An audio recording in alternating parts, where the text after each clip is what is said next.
Social മീഡിയയിൽ ഇപ്പോൾ ഏറ്റവും കൂടുതൽ നോക്കിക്കൊണ്ടിരുന്ന കാണുന്ന ഒരു കാര്യമാണ് ഇതേ കണക്കൊണ്ട് ഈ സഭയെക്കുറിച്ചും അതോടെ തന്നെ ലല്ലുവിനെ കുറിച്ചുള്ള ഒരുപാട് കാര്യങ്ങൾ ഇപ്പോൾ സോഷ്യൽ മീഡിയയിൽ പോയിക്കൊണ്ടേ ഇരിക്കുന്നുണ്ട്. അതിന് മെയിൻ കാരണം എന്ന് പറഞ്ഞാൽ ഇതേ കണക്കൊണ്ട് ഒരു ചാനലുണ്ടാക്കി ഒരു ഫോട്ടോസും അതോടെ തന്നെ ഒരു വീഡിയോയും വെളിവിട്ടിട്ടുണ്ടായിരുന്നു. ഇതേ കണക്ക് സഭയും അതോടെ തന്നെ ലല്ലു ഒക്കെ ഇരിക്കുന്നതായിട്ടുള്ളത്.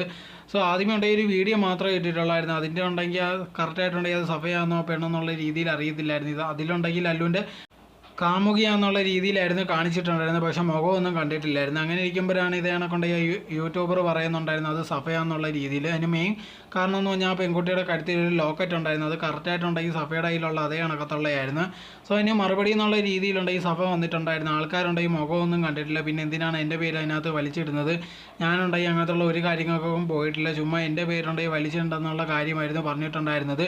അതേ സൈഡിലുണ്ടെങ്കിൽ ഇത് കണക്ക് മെഗനാസിൻ്റെ അടുത്ത് പോയിട്ടുണ്ടെങ്കിൽ ഇത് കണക്ക് നിനക്ക് ഇങ്ങനെ പറ്റിയല്ലോ അങ്ങനെ പറ്റിയല്ലോ എന്നുള്ള രീതിയിലൊക്കെ ഒരുപാട് പേരുണ്ടെങ്കിൽ വന്ന് ചോദിക്കുന്നുണ്ടായിരുന്നു. മെഗനാസ് ഉണ്ടെങ്കിൽ അതിന് പ്രത്യേകിച്ച് മറുപടിയോ കാര്യങ്ങളൊന്നും കൊടുത്തിട്ടില്ലായിരുന്നു. അങ്ങനെ ഇരിക്കുമ്പോഴാണ് ഇതേ കണക്കുണ്ടെങ്കിൽ പിന്നെ ഒരു ഫോട്ടോ വെളിയിൽ വന്ന് ഇതേ കണക്ക് ലല്ലുവും അതോടെ തന്നെ സഫയും ഉണ്ടെങ്കിൽ ഒന്നിച്ചിരിക്കുന്നുള്ള ഒരു ഫോട്ടോ ഇതേ യൂട്യൂബർ തന്നെയാണ് വെളിയിൽ വിട്ടത്. പക്ഷേ അതിന് ഇതുവരെ മറുപടിയായിട്ട് സഫയൊന്നും വന്നിട്ടില്ല.